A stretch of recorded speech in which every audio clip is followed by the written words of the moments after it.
Oh,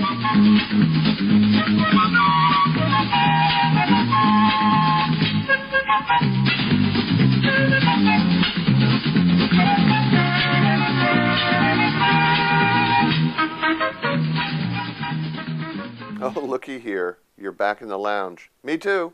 I'm Bob Garfield. This is The Lounge, where digital leaders get to talk, and I get to talk back. Today's guest is Brian Monahan. He is the managing partner of the IPG Media Lab, and welcome to The Lounge. Thank you. Here's how it works.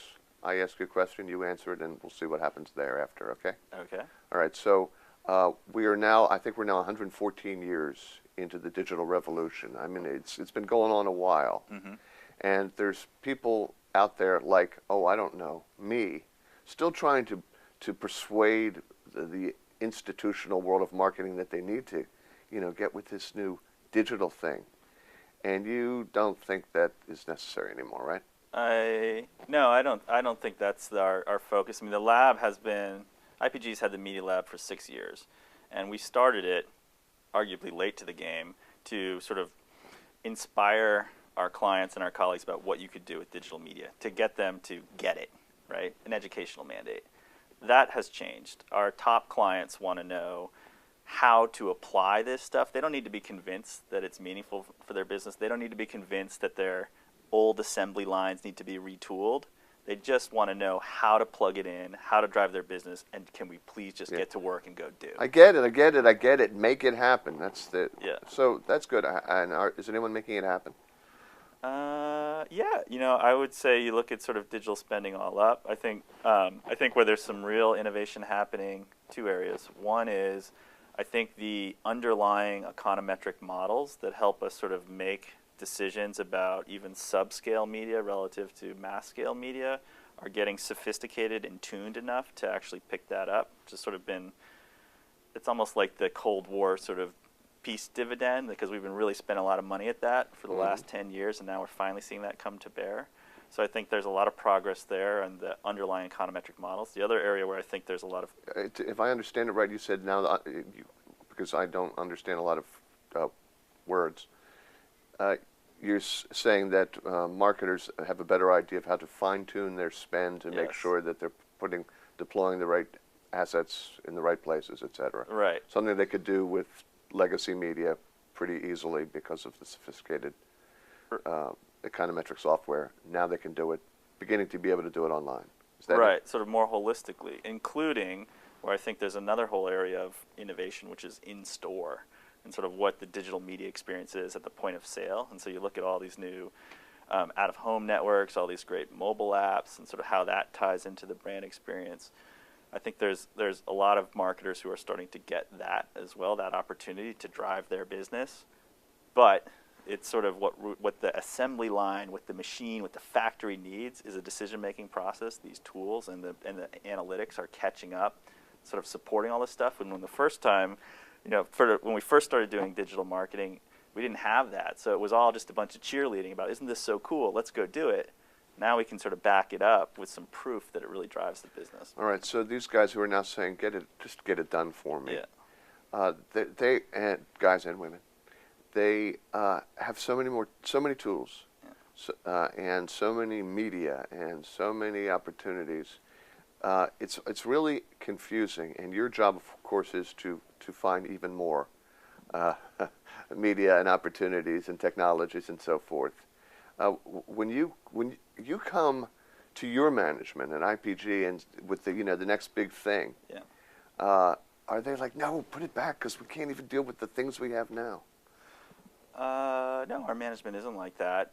But your point is true that there's so much out there. It's how does any organization, a client-side marketer or an agency network, sort of focus on their resources? You got to pick sort of big. You got to treat it like a VC, right? You got to look for like a business opportunity that's really got a chance to scale. So, for example, we think there's a huge opportunity turning surfaces into media, turning panes of glass into interactive touch screens.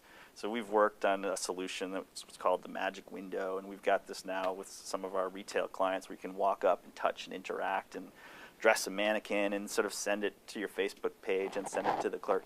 Why did we spend the time to figure that out? because there's a lot of real estate, there's a lot of windows, it's commercial intent, close to the moment of truth. It's an important thing to drive our client's business, so that goes to the top of the list of something we got to crack. All right, look, I have to kick you out of my lounge because I don't want you to be here anymore. But before you go, are you like the Q in the James Bond movies, where James Bond's going to wherever, Bimini, and they come up with the lab with the next gadget he's going to end up deploying spectacularly, and is the window thing the thing that Q is bringing to Bond right now? Yeah, there's we definitely have a Q-like aspect to our lab. Also with sort of the biometric and neuromarketing tools that are coming out, we've got a lot of that threaded through the lab. So we bring people through and they're sort of looking at different things, and we have our we have 3 different sort of biometric vendors in there, but we're sort of deducing their age and gender as they're looking at different screens, and sort of trying to show people, like, look, this is all here now. Like, the future is here. It's just unevenly distributed. So let's start put it to work. This is a question I'm increasingly asking of people who do what you do, but aren't you working? Yeah, I know you're working for the forces of good, but aren't you doing it on the very edges of evil? The forces of good on the edges of evil.